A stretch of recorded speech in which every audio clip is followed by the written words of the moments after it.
Assalamualaikum warahmatullahi wabarakatuh. Perkenalkan, saya Tarisa Amalia Putri. Saya di sini sebagai moderator untuk kelompok 5. Adapun materi yang akan disampaikan kelompok 5 yaitu tentang landasan historis pendidikan. Anggota kelompok 5 yaitu ada Aufa Sakina Azahra NPM 2150624, Gevira Zahira NPM 2150615, Hedi Suhendaka NPM 2150628, Lulu Aminah Aulia NPM 2156004, Rahmawati Iskandar Putri NPM 2150630. Untuk penyampaian materi yang pertama akan disampaikan oleh Gevira. Kepada Gevira dipersilahkan.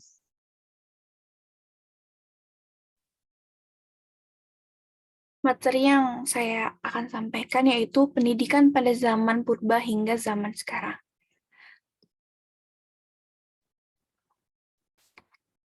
Sebelumnya saya akan menyampaikan tentang pengertian historis.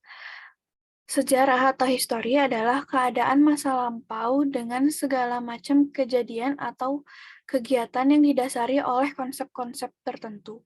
Sejarah penuh dengan informasi-informasi yang mengandung kejadian, model, konsep, teori, praktik, moral, cita-cita, bentuk, dan sebagainya. Landasan historis pendidikan adalah sejarah pendidikan di masa lalu yang menjadi acuan terhadap pengembangan pendidikan di masa kini. Landasan historis pendidikan merupakan landasan pendidikan yang berbentuk dengan sejarah pendidikan. Langsung masuk ke materinya. Yang pertama, pendidikan pada zaman purba. Pendidikan ini dilatar belakangi oleh karakteristik kebudayaan masyarakat pada zaman ini tergolong kebudayaan maritim. Kepercayaan yang dianut masyarakat antara lain animisme dan dinamisme. Masyarakat dipimpin oleh ketua adat. Namun demikian, ketua adat dan para empu pandai besi dan dukun yang merupakan orang-orang pandai tidak dipandang sebagai anggota masyarakat lapisan tinggi kecuali ketika mereka melaksanakan perannya dalam upacara adat atau upacara ritual. Lalu yang terakhir, masyarakat dipimpin oleh ketua adat. Pada pendidikan zaman purba, pendidikan di zaman ini dapat mencari nafkah, membela diri, hidup bermasyarakat, taat terhadap adat dan nilai-nilai religi, dan meliputi pengetahuan, sikap, dan nilai mengenai kepercayaan melalui upacara keagamaan dalam rangka menyembah nenek moyang. Selanjutnya akan dibacakan oleh Aufa. Baik, terima kasih Gevira. Adapun bagian yang kedua adalah pendidikan zaman kerajaan Hindu-Buddha.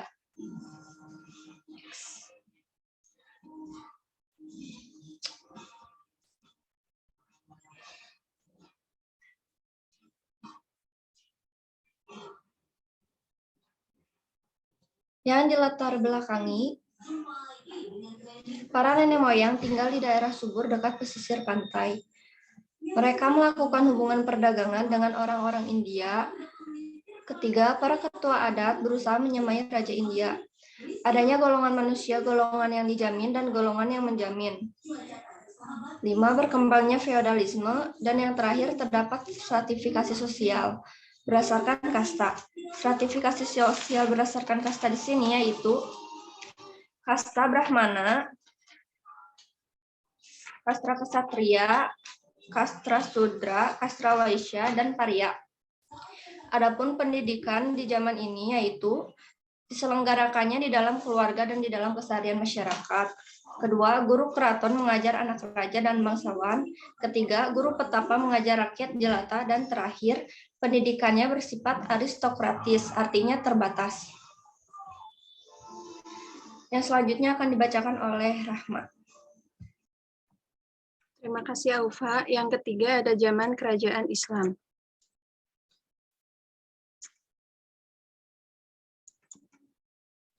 Dilatar belakangi oleh Nusantara memiliki letak strategis, maka memanfaatkan pelayaran dan perdagangan. Kedua, para raja dan pesisir menganut agama Islam. Yang ketiga, kota Banjarmalaka dikunjungi para saudagar dari Asia Barat dan Jawa pada abad ke-14. Yang keempat, pemerintah dipimpin oleh raja. Pendidikan pada zaman kerajaan Islam ini mengajari agar manusia bertakwa kepada Allah Subhanahu wa taala melalui iman, ilmu, dan amal. Yang kedua, kurikulum pendidikannya tidak tertulis, namun pendidikan berisi tentang tauhid. Yang ketiga, bersifat demokratis. Yang keempat, pendidikan dikelola oleh para ulama atau ustadz atau guru. Yang kelima, dilakukan dengan metode yang bervariasi, tergantung dengan sifat materi pendidikan, tujuan, dan peserta didiknya. Materi selanjutnya akan dibacakan oleh Hedi.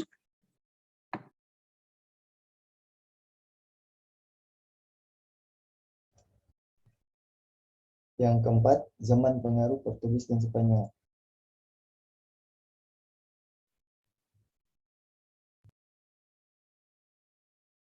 Latar belakang diawali oleh bangsa Portugis ke negara kita, kemudian disusul oleh bangsa Spanyol pada abad ke-16. Bangsa Portugis bercita-cita menguasai perdagangan dan perniagaan dari timur sampai barat dengan cara menemukan jalan laut menuju dunia timur, serta menguasai bandar-bandar dan daerah-daerah strategis yang menjadi mata rantai perdagangan dan perniagaan. Selanjutnya, di samping mencari kejayaan atau glorious dan kekayaan atau gold, bangsa Portugis datang ke timur, termasuk Indonesia, bermaksud pula menyebarkan agama yang mereka anut, yakni Katolik atau Gospel. Pada akhirnya, pedagang Portugis menetap di bagian timur Indonesia tempat rempah-rempah itu dihasilkan. Akhir abad 16, mereka meninggalkan negeri ini karena mereka sering mendapat pemberontakan terutama dari Sultan Ternate. Kekuasaan Portugis melemah akibat peperangan dengan raja-raja di Indonesia dan akhirnya dilenyapkan oleh Belanda pada tahun 1605. Pendidikan zaman Portugis dan Spanyol. Pada pendidikan zaman ini, bangsa Portugis meninggalkan pengaruh dalam bidang pendidikan, yakni yang pertama penyebaran agama Katolik, yang kedua pada tahun 1536 mendirikan sekolah seminarie di Ternate dan Solor, yang terakhir kurikulum pendidikannya berisi kurikulum pendidikan agama Katolik ditambah pelajaran membaca, menulis, dan berhitung. Untuk materi selanjutnya akan dijelaskan oleh Wiwi. Baik, terima kasih Edi. Lalu yang kelima ada zaman pemerintahan kolonial Belanda.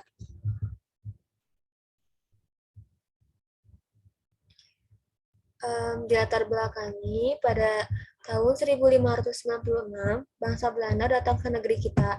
Tujuannya untuk berdagang. Kemudian pada tahun 1602, Belanda mendirikan VOC. VOC menguasai daerah untuk berdagang, juga untuk menyebarkan agama Protestan.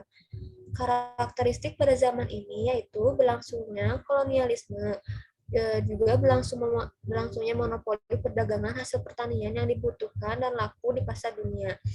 Terdapat stratifikasi sosial berdasarkan rasa atau suku bangsa.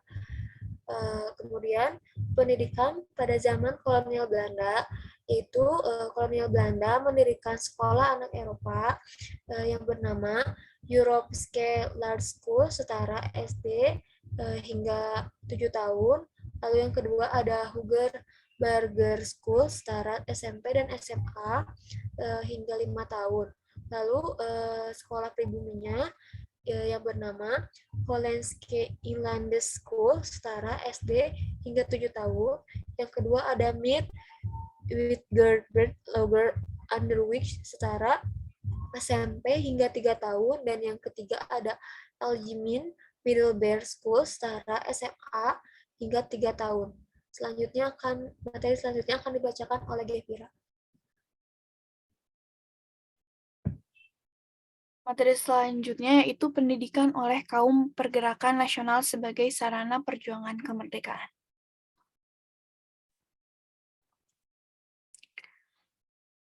Yang dilatar belakangi yang pertama, kebijakan pemerintah kolonial Belanda dalam bidang politik, ekonomi, dan pendidikan merugikan bangsa Indonesia. Yang kedua, menimbulkan penderitaan atau kemiskinan. Yang ketiga, stratifikasi sosial, sistem dualisme, dan konkordansi dalam bidang pendidikan menimbulkan rendahnya kesempatan pendidikan dan juga menimbulkan perpecahan dan kebodohan. Yang keempat, menimbulkan rasa senasib dan sepenanggungan. Yang terakhir, pada tahun 1908, sifat perjuangan rakyat Indonesia dilakukan melalui berbagai partai dan organisasi. Pendidikannya, sekolah-sekolah yang sesuai haluan politik seperti yang diselenggarakan oleh Ki Hajar Dewantara, seperti Taman Siswa, Dr. Daus Dekker atau Dr. Setiabudi, yaitu Kesatria Institute, dan Mohsafe INS Kayu Tanam, dan sebagainya. Sekolah-sekolah yang sesuai tuntutan agama Islam, seperti yang diselenggarakan oleh Muhammadiyah, Nahdlatul Ulama, Sumatera Tawalin di Padang Panjang, dan lain-lain.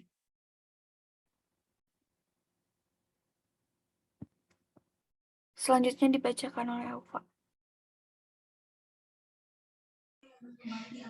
Baik, adapun kebijakan dan praktek pendidikan diselenggarakan rakyat dan kaum pergerakan antara lain sebagaimana diuraikan sebagai berikut ini. A. Budi Utomo. Budi Utomo menegaskan bahwa tujuan perkumpulan itu adalah hak untuk kemajuan yang selaras buat negeri dan bangsa Indonesia. Pada tahun 1913, Budi Utomo mendirikan Darmo Woro Study Funds dan mendirikan 3 sekolah netral di Solo dan 2 di Yogyakarta. B. Muhammadiyah. Dasar asas dan tujuan pendidikan Muhammadiyah ini, pendidikan Muhammadiyah berasaskan Islam dan berpedoman kepada Al-Quran dan hadis. Penyelenggaraan pendidikannya yaitu untuk mencapai tujuan Muhammadiyah, mendirikan sekolah-sekolah yang tersebar dari Sabang sampai Merauke. C. Perkumpulan Putri Mahardika. Perkumpulan Putri Mahardika ini bertujuan untuk pengajaran anak-anak perempuan. Yang selanjutnya akan dibacakan oleh Rahma. Baik, terima kasih Ufa. D. Trikoro Darmo, berdirinya berbagai perkumpulan pemuda dan pelajar. Kedua, terwujudnya Sumpah Pemuda pada tahun 1928, dan yang ketiga, menyumbangkan jasa-jasa yang besar demi pendidikan nasional dan kemerdekaan Indonesia. E. Perguruan Taman Siswa. Ada 7 asas pendidikannya yang dikenal dengan asas Taman Siswa pada tahun 1922. Ketujuh asas tersebut yakni, yang pertama, hak seseorang akan mengatur dirinya sendiri dengan wajib mengingat tertibnya kehidupan umum. Yang kedua, pengajaran berarti mendidik untuk menjadi manusia yang merdeka batinnya, pikirannya, dan tenaganya. Yang ketiga, pendidikan hendaknya berdasarkan kebudayaan kita sendiri sebagai penunjuk jalan. Yang keempat, pendidikan harus diberikan kepada seluruh rakyat umum daripada mempertinggi pengajaran kalau usaha mempertinggi ini mengurangi tersebarnya pengajaran. Yang kelima, agar bebas, merdeka lahir batin, maka kita harus bekerja menurut kekuatan sendiri. Yang keenam, agar hidup tetap dengan berdiri sendiri. Dan yang ketujuh, dengan tidak terikat lahir batin, serta kesucian hati, berminat kita berdekatan dengan sang anak. Kemudian materi selanjutnya akan dibacakan oleh Hedi. Baik, tujuan pendidikan. Tujuan pendidikan menuntut segala kekuatan kodrat yang ada pada anak-anak agar dapat mencapai keselamatan dan kebahagiaan yang setinggi-tingginya. Yang kedua, penyelenggaraan pendidikan. Berdirinya Perguruan Nasional Taman Siswa pada tahun 1922 dimulai dengan dibukanya sekolah untuk anak-anak di bawah umur 7 tahun. Diberi nama Taman Lari atau Taman Anak. Yang terakhir, metode pendidikan. Cara atau metode pendidikannya adalah emong metode atau emong sistem, yaitu menyokong kodrat dalamnya anak yang kita didik agar dapat mengembangkan hidupnya lahir dan batin menurut kodratnya sendiri-sendiri. Untuk materi selanjutnya akan dijelaskan oleh Lulu. Baik, selanjutnya yaitu F. Kesatria Institute. Didirikan di Bandung oleh Ernest Francois Eugene Daus Dekker. Dasar pendidikannya yakni menghasilkan kesatria leadership bagi Indonesia merdeka.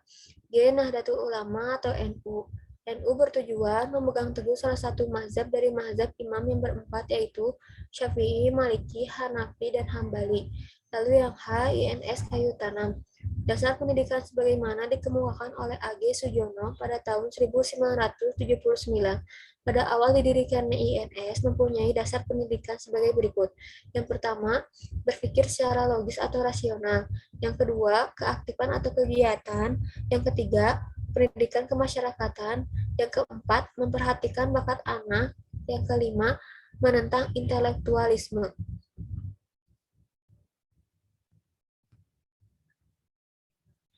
Tiga ciri pendidikan nasional atau pendidikan kaum pergerakan pada masa ini yaitu yang pertama, bersifat nasionalistik dan sangat anti kolonialis.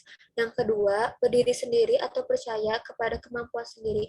Dan yang ketiga, pengakuan kepada eksistensi perguruan swasta sebagai perwujudan harga diri yang tinggi dan kebinekaan masyarakat Indonesia, serta pentingnya pengembangan rasa persatuan dan kesatuan masyarakat dan bangsa Indonesia.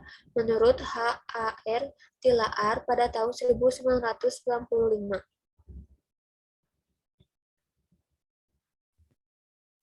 Baik, di sini saya akan membacakan kesimpulan. Dapat disimpulkan bahwa pendapat periode ini tidak jauh berbeda satu sama lain. Mereka semua berharap bahwa pendidikan bertujuan untuk melatih individu peserta didik. Dalam arti, biarkan mereka memiliki kesempatan untuk secara alami menyadari potensi mereka dan bekerja keras untuk kemajuan negara.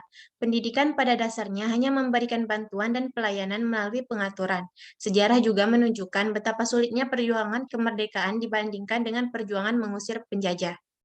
Dengan demikian, kami berharap hasil pendidikan dapat berupa ilmuwan, inovator, orang yang peduli dengan lingkungan, serta mampu memperbaikinya dan meningkatkan peradaban manusia, bukan justru sebaliknya. Hal ini dikarenakan pendidikan selalu dinamis mencari yang baru, memperbaiki dan memajukan diri agar tidak ketinggalan zaman, dan selalu berusaha menyongsong zaman yang akan datang. Demikian presentasi dari kelompok 5. Mohon maaf apabila ada kekurangan. Akhir kata, wassalamualaikum warahmatullahi wabarakatuh. Waalaikumsalam. Waalaikumsalam warahmatullahi wabarakatuh. Waalaikumsalam warahmatullahi wabarakatuh. Waalaikumsalam warahmatullahi wabarakatuh.